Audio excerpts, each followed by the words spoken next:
Be something different. Yes, definitely. Because, well, for me lang kasi.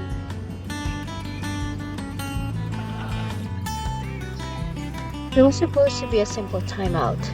Instead, it reminded me of a pivotal choice that changed my career and why I still share this lesson with my students today.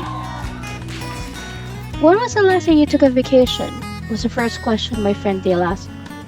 When we reunited this weekend, I paused and realized, for the first time, that I hadn't given myself the time to rest for a long while. I love my job as an educator, but I didn't recognize that passion without pauses can be devastating. For this video of my 30-day artwork challenge on childhood escapism, we decided to switch venues for doing the artwork. Well, sort of. My friends and I planned a little picnic at the University of Philippines Lagoon and ended up staying at the UP Hotel that Sunday evening. Last January, my workcation vlogger friend Dale suggested that I do an artwork outdoors. Together with our vlogger friend Ellie, we scheduled the said activity mid-March. I personally loved the idea because it provided a bonding moment with them. Since it only required a few hours, I decided to do a quick project. So, I decided to create a simple piece. I chose to depict a core memory from the day I decided to pursue an MA Theater Arts in UP. It's 2003. I was 27 years old during that memory, and I was feeling quite lost. I had just come from Ateneo de Manila University, where I was helping with a booth from one of the foundation I was involved with. I felt restless and empty. I began singing to myself, I've got to be where my spirit can run free. Gotta find my corner of the sky. That's from the play Pippin. From this artwork, I prepared the preliminary coloring of a sunset at home. I wanted to spend more time with my friends, so to maximize our moments together, I painted the initial background a day in advance. The sunset represented my emptiness. That's what my life looked like years ago. While I often romanticize sunsets as beautiful, during this time, the fading light triggered a sense of longing for something lost and a feeling of loneliness. Looking back, this sunset was a necessary pause to reevaluate my life. Total nakagraduate na ako, di ba? Years ago na to. No! 23 naman. So, why not do something na, na gusto ko, di ba? Pwede na siguro naman akong, pwede ko na siguro na gusto niyong gawin yung dapat kong gawin. Kasi, what call this? Di ba? Yun.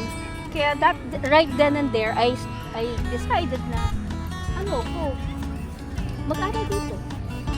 Hindi pa tayo naka-move on sa parts. Speaking kasi yung ganun na, parang, Ano yung sagot sa tanong ko? so basically, Tapos, naikwento mo na yung buhay mo. Yung sagot sa tanong wala pa. hindi kasi Li, ano lang 8 minutes lang tayo. hindi, yan yun.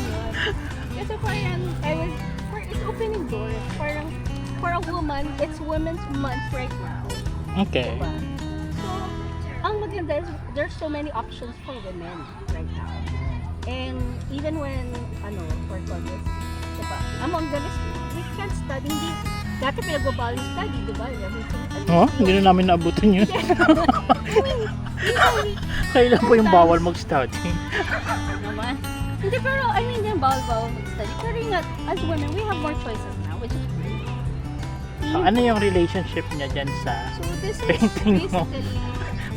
basically, yun yung growth kasi. Tapos, ito yung door of opportunity. Okay. Yes. Kaya ito yung...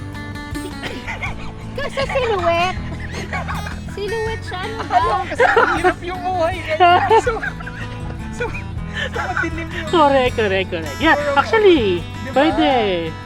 Yeah, Eh, Silhouette daw. silhouette na. Okay. ano ba? Sa'yo. Basta yun yun. Tapos, yun, ano pala yun?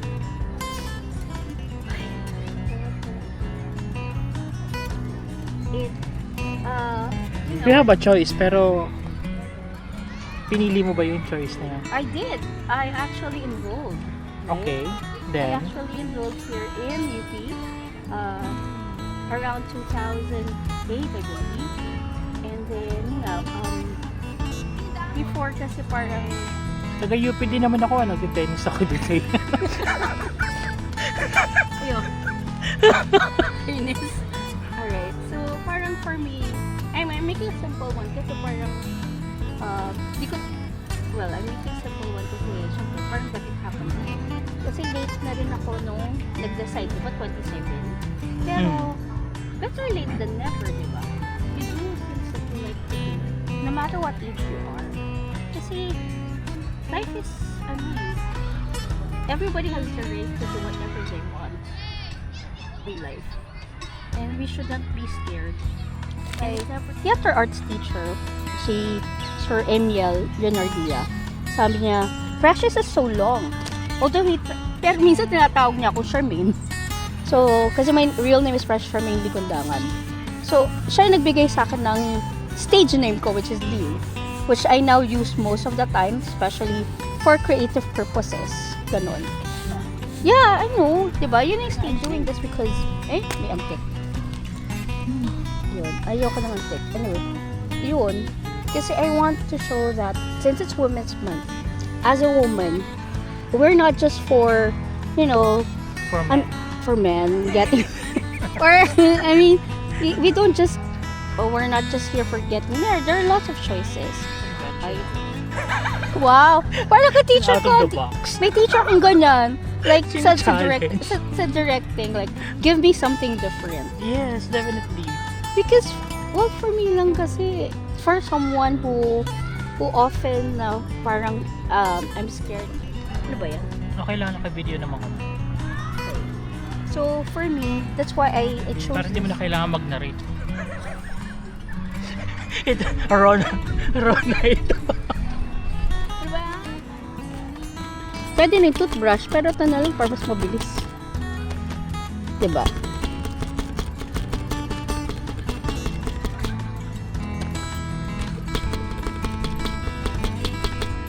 Ano yung natutunan mo sa hindi mo natin try? Yung usually sinasabi na parang, tag doon, yung mga komedya, hindi lang ganun eh. Hindi lang yun yung Philippine theater. Actually, yung mga ati-atihan, that's part of, Philippine theater. It's called, pagan, pagan Christianity. Kasi nga, they used, it's a, let's face it, it's a pagan, diba? Initially, I planned to draw a small section of the road that would represent the academic oval, two acacia trees, and a door at the end of the pathway. That's how it played out in my mind. I was coming from Schuster, walking through the academic oval, passing the obelisk, and finally exiting through Philcoa. Long walks always provided me time alone to think, and this occasion was no exception. However, the image I envisioned didn't resonate with me, so I changed it when I got home. The silhouettes were too plain, so I transformed them into abstract trees with metallic copper bases, whose blend of earthy warmth symbolizes feminine energy and transformation. I recognized there was an internal struggle and darkness surrounding me, but looking back, that moment marked the start of realigning my values and discovering my purpose. The tree trunk and branches were created in a collage style, using specific colors from the University of the Philippines, reminding me of my time there. The maroon color symbolizes the blood, sweat, and tears I poured into my experience, while the forest green represents how much I learned from these trials and how I have flourished since then.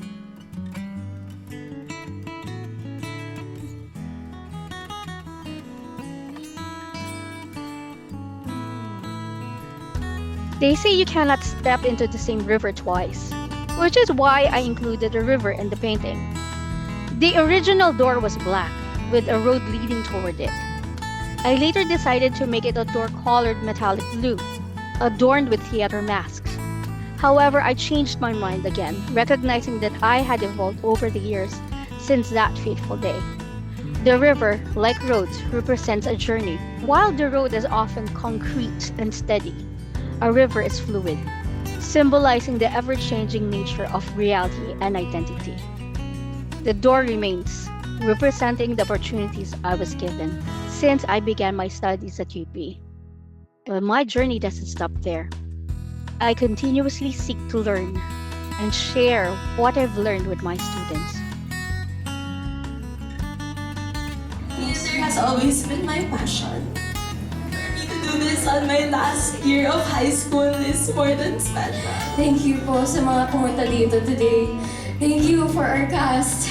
Thank you for everyone who taught us how to do this play. This play is our love letter to people who taught us, who gave us this beautiful education. This is your call. Use your knowledge to empower people. This is our call to you and our challenge to you. Ang goal ng aming play ay hikayatin ang mga kabataan na gamitin ang kanilang boses. Gamitin niyo ang iyong alam para to be the voice of those who are voiceless, especially in the current state of our society. I hope that when you go home today, you will not only think, okay, that was a play, but also that, wow, I have the capacity, even though I'm just a regular person. In theater, people often discuss the importance of the pause, the moment of silence that gives dialogue its power. During the picnic, which turned into an overnight stay at the university hotel, I realized that I needed to pause to reassess, realign, remember, and rejuvenate. Reconnecting with the reasons I began with MA journey reminded me that I am more than my career. I'm a student of life, just like the ones I teach. Sometimes the best lesson is simply learning how to be still, because rest isn't a reward for your work, it's the foundation for it. Take your time out. You're worth it. So bakit po sabay yung ice cream sa barbecue?